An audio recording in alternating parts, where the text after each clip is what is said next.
Look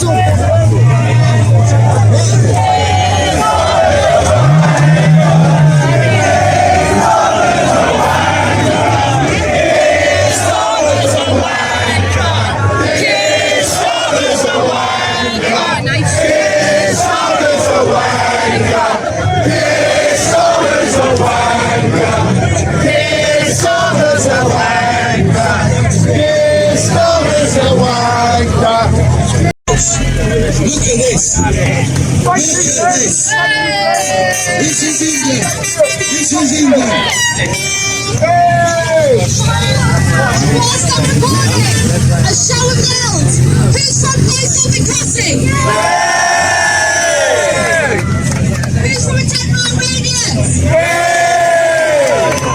does these migrants affect?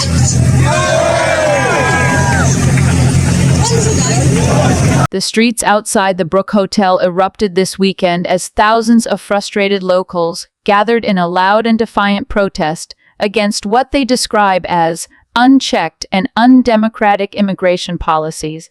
The demonstration marks the latest flashpoint in a growing national debate over the UK government's use of residential hotels to house asylum seekers and migrants. Chanting slogans like "We weren't asked" and "Our city, our rules," protesters lined the pavements outside the Brook Hotel, a facility that has been quietly repurposed into temporary accommodation for migrants under the Home Office's dispersal scheme. Many held signs accusing Westminster of dumping a crisis onto local communities without consultation or transparency.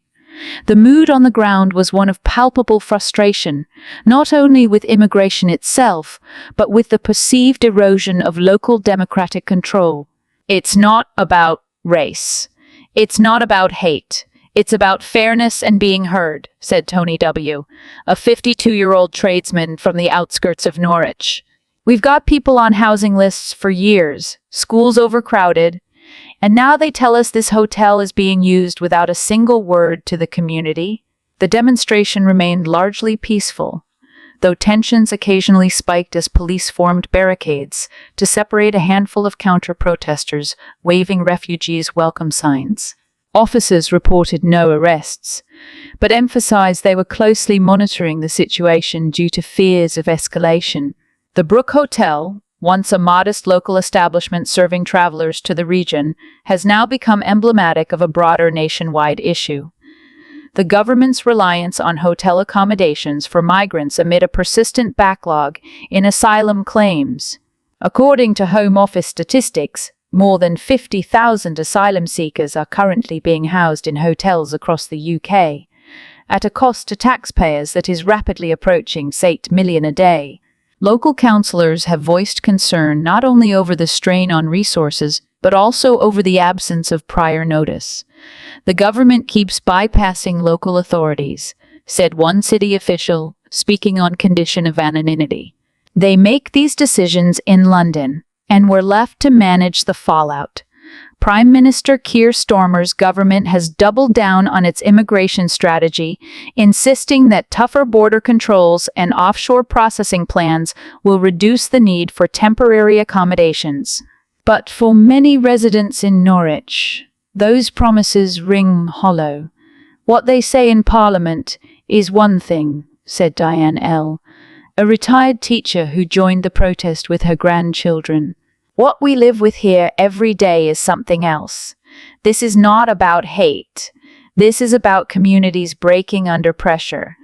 Still, critics warn that such demonstrations risk inflaming xenophobic sentiment and reducing a complex humanitarian issue into populist outrage. Advocacy groups have called on the media to avoid sensationalizing the protests and instead highlight the real stories of those seeking refuge in the UK.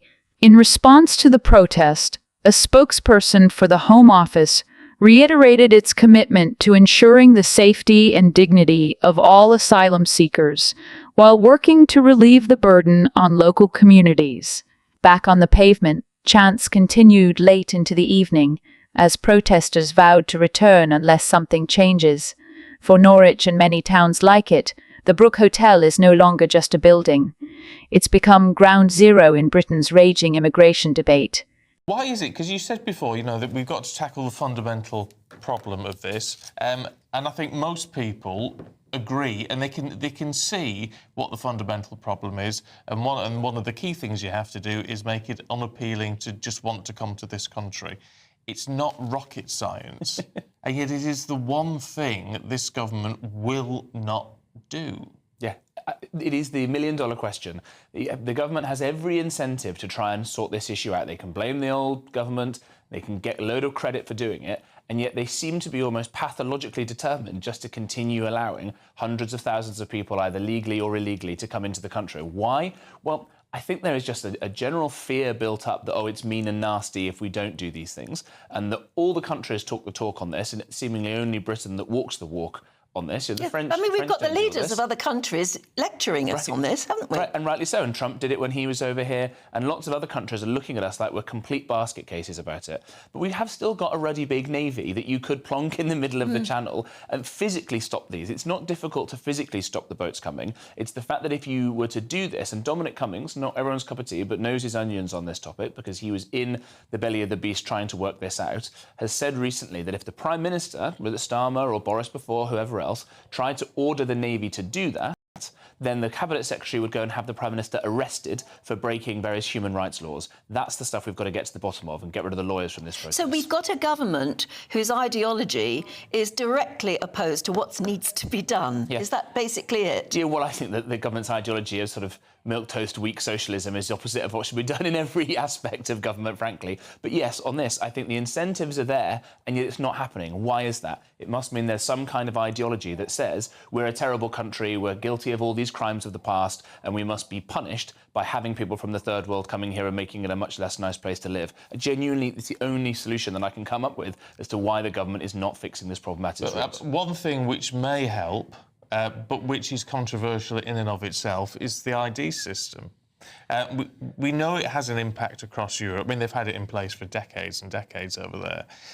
Over here, it's not popular, is it? But perhaps, is it about time even people who don't like the idea of an ID card or a digital ID card actually just swallow this to actually... because it will have an impact. I think you're probably right, and I've been vehemently against this idea for a very long time, but I think, unfortunately, the hour is growing so late that we're going to have to start doing things that feel a little bit illiberal if we're going to be able to maintain a country, frankly. It's getting to that point where the numbers are so large and the scale of change is so fast that we'll have to do these kind of things. So you could do what they call sunsetting. So let's say maybe we have ID cards for 10 years, and in 10 years' time, Parliament would have to vote to keep that and any other measures that they might want to put in place. So it's not a permanent system. Yeah. But it's like in 1979, people started blaming Thatcher for the mean, nasty things she had to do. Well, don't blame the medicine. So you didn't go to the doctor for too long, and it was all the other weak people before her who made the problem so bad. So whatever the next government comes in, whatever colour that government's going to be, it's going to have to do some pretty nasty, punchy things